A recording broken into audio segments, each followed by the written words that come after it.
Hi, my name's Ross, and I'm a Canadian. We Canadians love food as much as we love hockey and say sorry. Maple syrup, salmon, apples, lobster, we love it all. And it's particularly true in Atlantic Canada, where I come from. It's the backbone of our economy, in fact, whether it's forestry, farming, or fishing. It's our heritage, and it's been that way for over 150 years. But even in Canada, not everything's created equal. Nova Scotia, the province where I come from, is considered a have-not province. We have a very struggling economy, high skill-out migration, and aging population. It's a snowball effect on our economy. But with the longest coastlines in the world, Canada is rich in resources, but really underutilizes that opportunity. So when I started university, I didn't know what I wanted to do with my life, but I knew I wanted to stay in Nova Scotia and make an impact in Canada. There are no entrepreneurs in my family, but I found the program Enactus at St. Mary's, and that allowed me to learn about entrepreneurship in ways I could make a social impact and also apply what I was learning in the classroom. And so that really excited me. I was able to see problem solving from a more holistic perspective, and that got me really excited. So we worked on a few projects in the community. I got to understand some real passionate problems that people were facing, and food waste and food insecurity were such huge problems in my area. They complementary solved each other. So my business, Square Roots, that I started, sourced imperfect produce from local farmers and worked with low-income communities to ensure they were able to access fruits and vegetables in convenient bundles dropped off across the province. And these provinces have actually expanded on, and the program is now Canada-wide in that regard. Bundles themselves cost $10 or $5 if that's all that you can afford, because some people pay $20 to ensure that they're giving back to the community. We use that social pricing model, and it's really builds trust. And has really snowballed the program from there. You can make purchases online as well as buy tokens for the token program.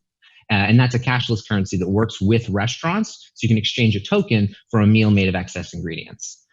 The idea with Square Roots was building a business with the people most impacted. And we decided we wanted to replicate that model, but doing it at a larger scale, looking at the 17 biggest challenges in the world and addressing them from kind of a local perspective.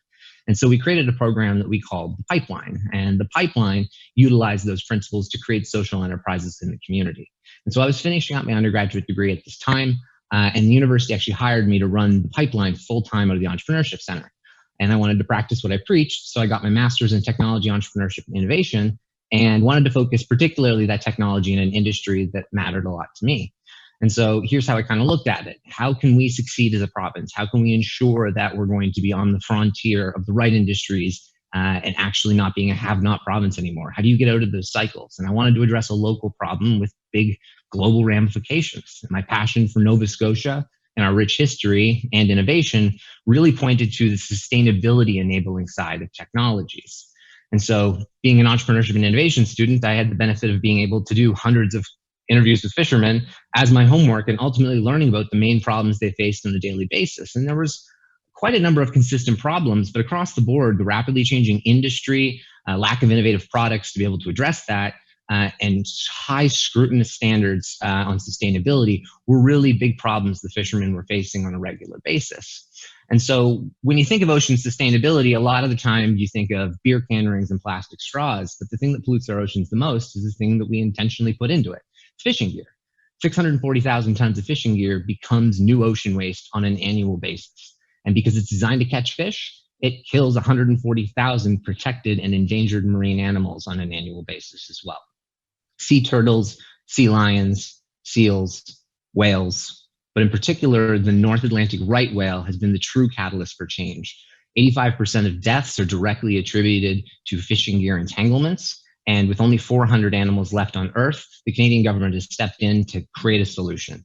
And as a result of that, they're just closing fishing zones for 15 days at a time to ensure the entanglements don't happen. If a whale is spotted, zone is closed. 15 days is a high opportunity cost for a fisherman.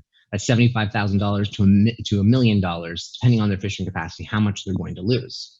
Now, that's 15 days in Canada. In California, the closures are 3 months long. So these become exponentially larger. Now, this is on top of all the other challenges in the industry because Canada spends $33 million a year also flying planes over the ocean to look for those whales to then close the zones. Fishermen are also spending $25,000, $30,000 a year on new fishing gear that they have to replace and repair. All of these main challenges come from the millions of vertical lines that plague our oceans. And so the solution to that was this term called ropeless fishing. But it had only really kind of worked in theory. It didn't have practical application, and it seemed kind of crazy, but really was the only one that could work. And by ropeless, they meant removing those ropes from the water column. And so that's what Ashore did. We developed our Moby solution after about 8 to 10 different key iterations, working very closely with the customers to make sure that we were developing something that mattered to them and met their solutions on a very practical basis, wasn't going to add time to their daily usage. It allows them to coil the ropes that would be in the water column on the ocean floor and release it to the surface using an acoustic signal only when they need it. So a vessel would go out to where they previously dropped off the gear. They send down that signal. It unlocks the lid within the Moby rope containment device, and then buoyancy just allows the gear to float to the surface. We've designed this so they can haul it aboard all existing processes and procedures for very seamless integration. But if you put your stuff on the ocean floor, you do need to know where it is. And that's where Atlas comes in. And so Atlas is a gear tracking platform that digitizes this information. It tracks your catch information, what gear is connected to each other, and it provides subsets of this information to regulators and other fishers to ensure that illegal fishing isn't occurring, your gear is protected, and it's also not going to be crossed over top of with somebody else's if it's placed in the water. If you don't have those ocean surfers on top, you're going to need to be able to find ways to digitize that same information. Additionally, you can collect significant amounts of data that then you can sell for catch optimization. Now, ropeless fishing as an overall, with just lobster and crab trap fishing, is an $18.5 billion realizable market, with 2.2 of that realizable in Canada and the US in the next 10 years. And this is only for 5 companies within the industry. There's only 5 companies on Earth working on solutions. EdgeTech, Feel Marine, and Desert Star all had technology that kind of just backed into the situation. It was off the shelf, it kind of worked, but it wasn't built for the use case. And it certainly shows when it comes to nautical underwater mapping and the actual gear connection pieces. It's extremely difficult to regulate their gear, and their gear actually increases illegal fishing. And so being able to actually understand the key problems from the regulator's perspective and the fisherman has really given us advantage to addressing those main concerns. Our gear is also significantly cheaper than competitors at $1,800 a unit. $5,000 would be to set up the vessel and be able to have the Atlas system.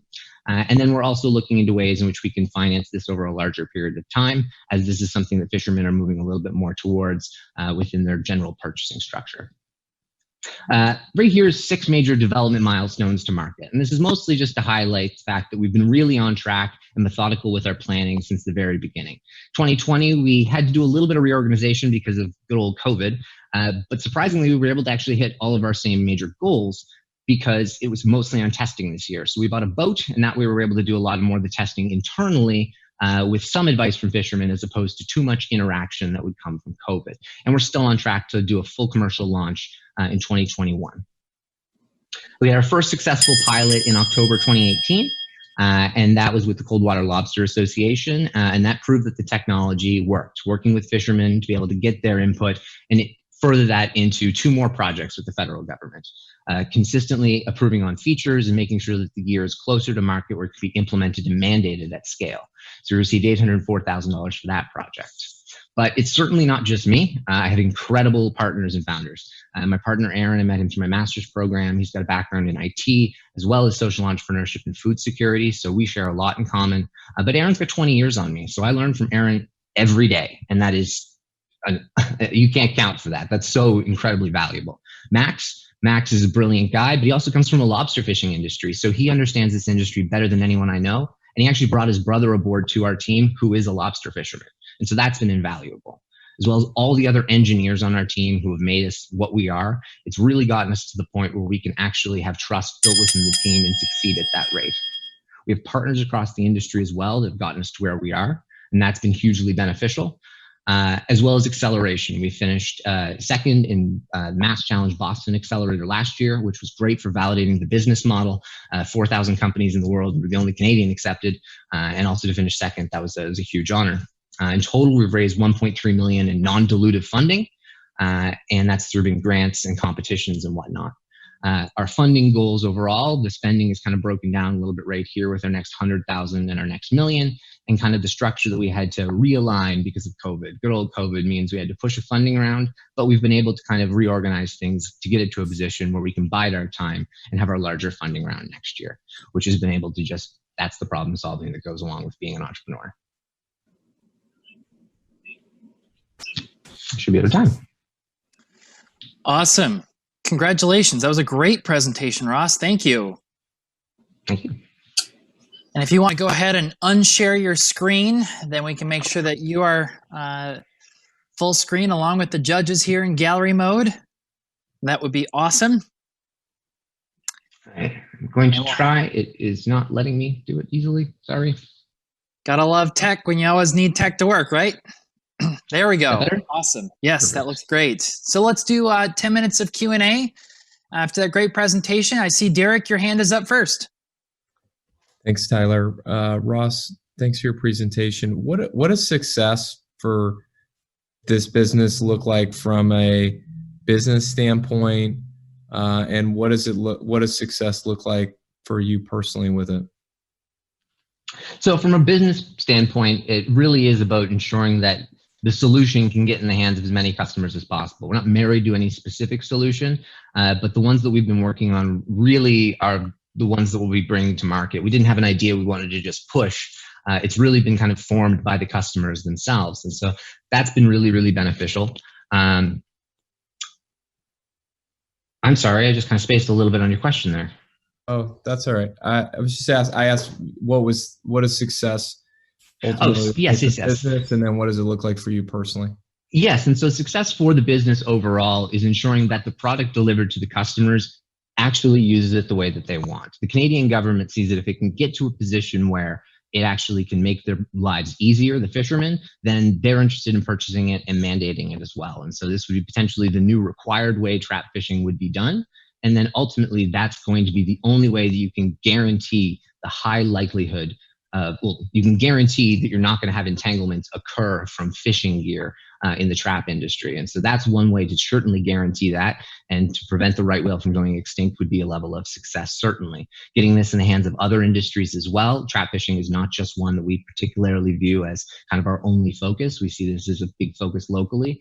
But one for the entire industry. This has ramifications beyond that. We have a few other products that are sustainability enabling technologies in different ways. And so we're not just building a singular product. We are developing a company that is a suite of solutions that work kind of off of each other to ensure that we are addressing kind of our fundamental mandates. And success for me really is more about the fundamental mandate, is being able to develop the company in a way that it can be self-sustaining and then solve those specific mandates. If we got to a point where we had an opportunity to exit to somebody who could grow that vision, and that's something we would certainly consider. But it's also something where we're not willing to at any point really go against our morals to change the company for a market opportunity. It really comes down to addressing the needs of the customer first, and that kind of rolls through all elements of our business. Sanket.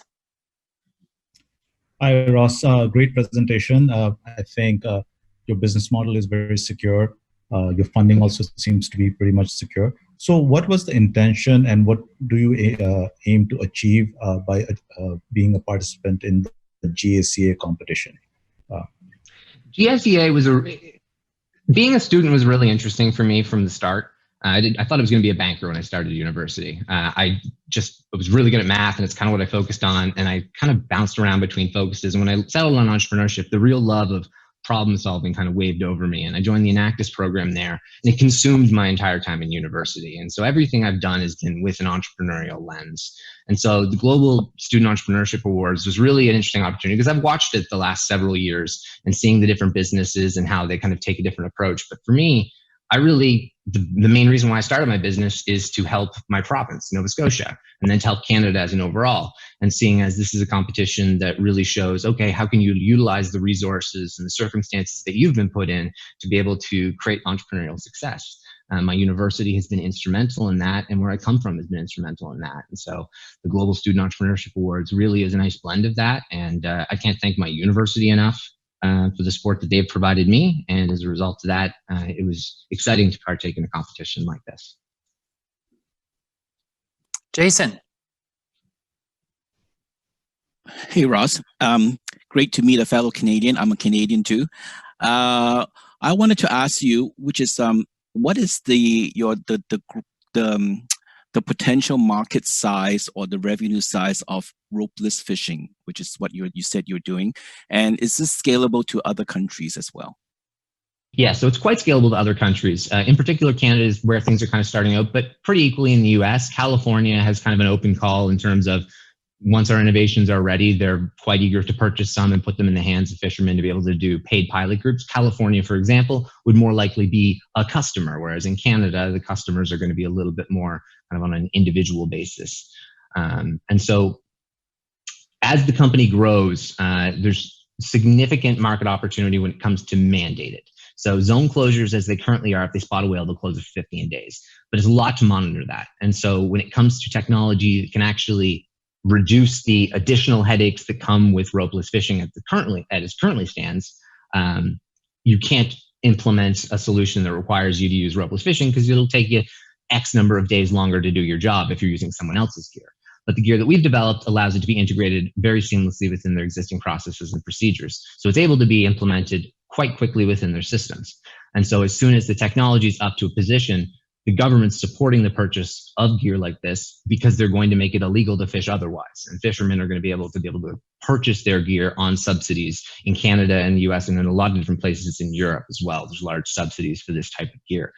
Europe, we've actually had a significant amount of interest with people kind of reaching over. UK, Wales, and Scotland have been particularly interested in our technology. And we had a trip planned to Wales that we had to cancel because of COVID. But we also brought aboard previous strategic master's professor for Aaron and I.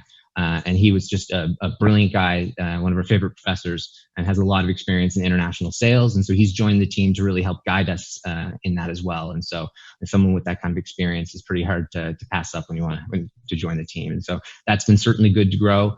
Our revenue projections project to be around $6 million in 2 years out, ranging upward from there to about 15 to 20, to about 30 to 40 following years there. Considering the mandated zone closures that would require gear to be purchased in large quantities and subsidized. Dave Loney. That was a great presentation and very practical. I'm a fisherman myself and love the environmental aspect of it. Question for you as it relates to the biggest obstacle that you've had to overcome in your business, Ross. Is it more tied into developing the technology or, the market itself? Tell me a little bit about the biggest obstacle that you've run into with your business. It's changed a couple times. At the start, it was a little bit of blowback from the fishery industry because they didn't like the notion of, oh, we've heard about this ropeless fishing. It doesn't work. But that's because a couple other companies in the space had kind of shown what they had. And it wasn't built from their advice. And so after we started to take their advice and then they saw iterations of the project, I'm like, hey, we told you to do that. That made a huge difference. And so that got us over that major hurdle. But one of the biggest hurdles for us since the very beginning has been timing. Governments are a great organization to work with. They've got their deep pockets. They've got clear mandates. They put out proposals to be able to apply to. But with that said, they're not very convenient with their scheduling. It's very difficult to figure out when things are going to be coming in. There's the fishing season that you also have to consider. Sometimes a grant may not come in time with the fishing season. And so you only have certain windows of time to be able to test your gear. It's not exactly easy to be able to go out in all fishing conditions. You also have to be able to do that within the requirements that they have. Is that an end or just time? 2 minutes. 2 minutes left. Okay, cool.